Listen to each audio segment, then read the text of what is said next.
కార్యక్రమాలు మరి ప్రజలకు వివరించాలి, కార్యకర్తలతో మరింతగా మమేకం కావాలనేటువంటి లక్ష్యంతో మరి రోజు ఏర్పాటు చేసినటువంటి ఈ సంకల్ప సభ ముఖ్యంగా మన ప్రియతమ నాయకులు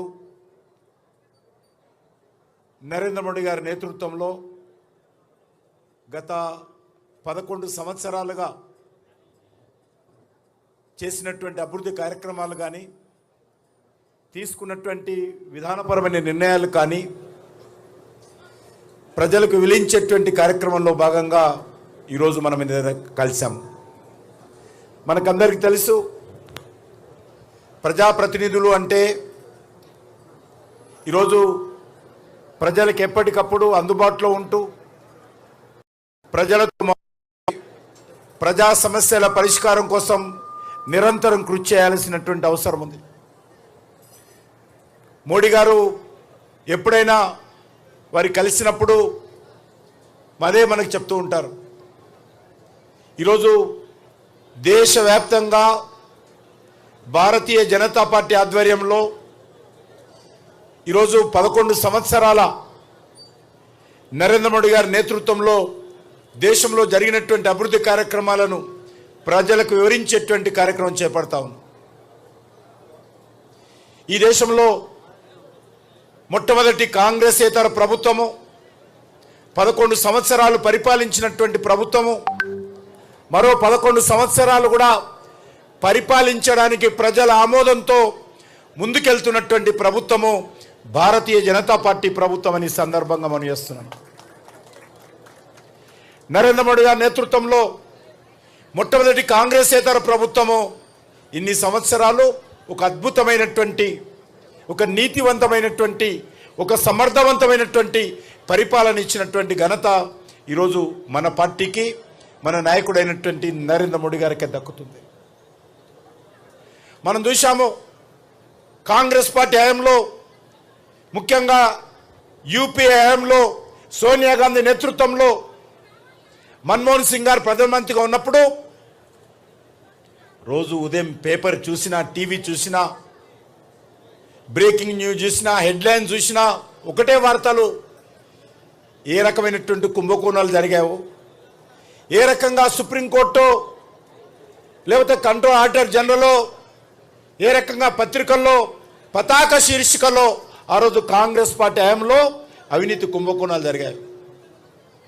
అందుకే 2014లో జరిగినటువంటి ఎన్నికల్లో దేశ ప్రజలందరూ నిర్ణయించుకున్నారు, ఈ దేశానికి ఒక కీలుబొమ్మ ప్రభుత్వం ఉండకూడదు, ఒక కీలుబొమ్మ ప్రధాని ఉండకూడదు, ఈ దేశంలో ఒక అవినీతి ప్రభుత్వం ఉండకూడదు, ఒక నీతివంతమైనటువంటి ప్రభుత్వం కావాలి, సమర్థవంతమైనటువంటి నాయకత్వం కావాలి దేశానికి అని చెప్పి 2014లో మోడీ గారి నేతృత్వంలో దేశ ప్రజలందరూ కూడా ఎవరు ఊహించని విధంగా అద్భుతమైనటువంటి మెజార్టీతో నరేంద్ర మోడీ గారి నాయకత్వంలో బీజేపీని, ఎన్డీఏని గెలిపించారు.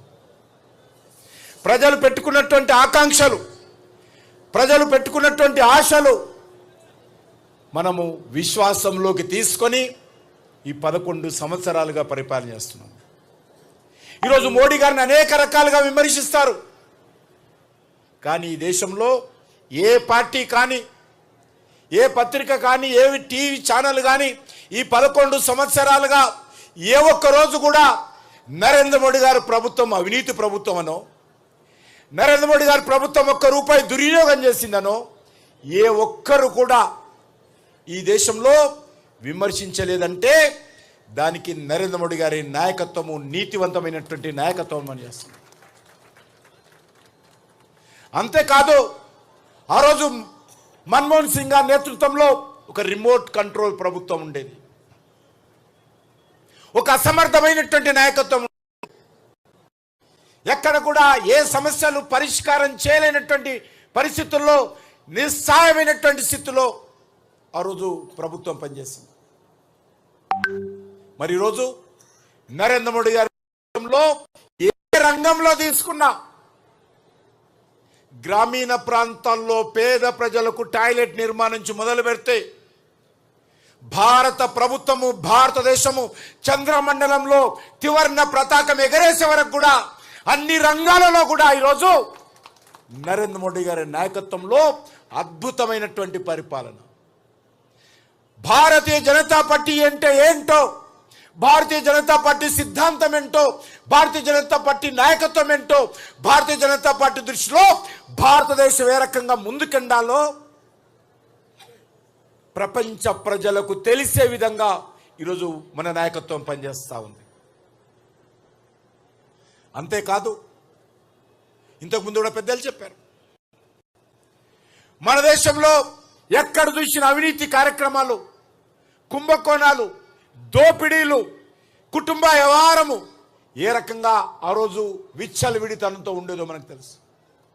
ఆ రోజు పాకిస్తాన్ ఆడింది ఆటగా, పాడింది పాటగా ఈ దేశంలో అన్ని ప్రాంతాలలో, అన్ని పట్టణాలలో కూడా తమ ఐఎస్ఐ ఏజెంట్ల ద్వారా ఈ దేశాన్ని ఏ రకంగా అతలాకుతలం చేసేదో మనకు తెలుసు.